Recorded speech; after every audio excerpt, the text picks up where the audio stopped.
Bonjour à toutes, bonjour à tous. Merci de rejoindre Radio M pour l'essentiel de l'information de ce dimanche. Dans l'actualité, le coup d'envoi des Jeux méditerranéens a été donné hier soir à Oran par le président Abdelmadjid Tebboune à partir du complexe olympique Miloud Hadfi. La cérémonie d'ouverture a été marquée par la présence de plusieurs personnalités dans l'émir du Qatar.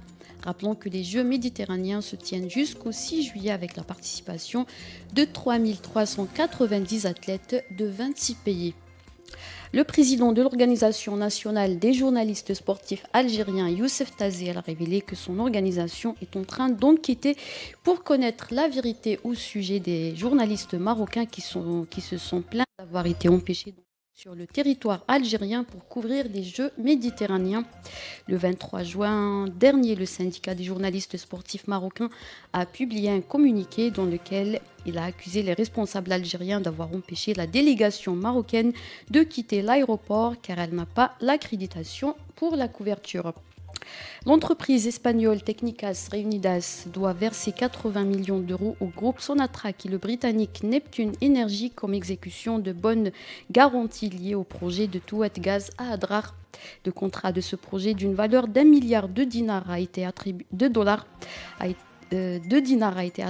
en 2013 à l'entreprise espagnole. Je dis bien 1 milliard de dollars a été attribué en 2013 à l'entreprise espagnole. En 2020, elle a commencé à réclamer aux clients une indemnisation pour les coûts supplémentaires encourus. Selon des médias espagnols, Técnicas Reunidas a indiqué que les pourparlers avec l'Algérie se sont raréfiés au deuxième trimestre de l'année 2022 et par conséquent, cela s'est terminé le 8 juin dernier avec la demande du client de l'exécution des garanties.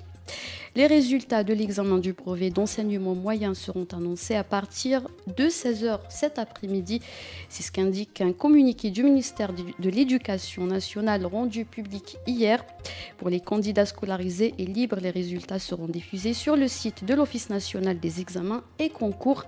Les listes des élèves admis en première année secondaire seront affichées le même jour et à la même heure au niveau de tous les établissements scolaires. Au Maroc, plusieurs appels ont été lancés samedi pour réclamer une enquête indépendante au sujet des 2000 migrants qui ont tenté d'entrer dans l'enclave espagnole de Melilla. L'intervention des services de sécurité a fait plusieurs morts et blessés. Des images choquantes diffusées sur les réseaux sociaux montrent l'usage de la force des autorités marocaines envers ces migrants. Le président de la section de l'association marocaine des droits de l'homme au nord du Maroc, Mohamed Amin Abidar, a déclaré aux médias qu'une enquête rapide et transparente doit être ouverte. C'était la dernière information. Merci de nous avoir suivis.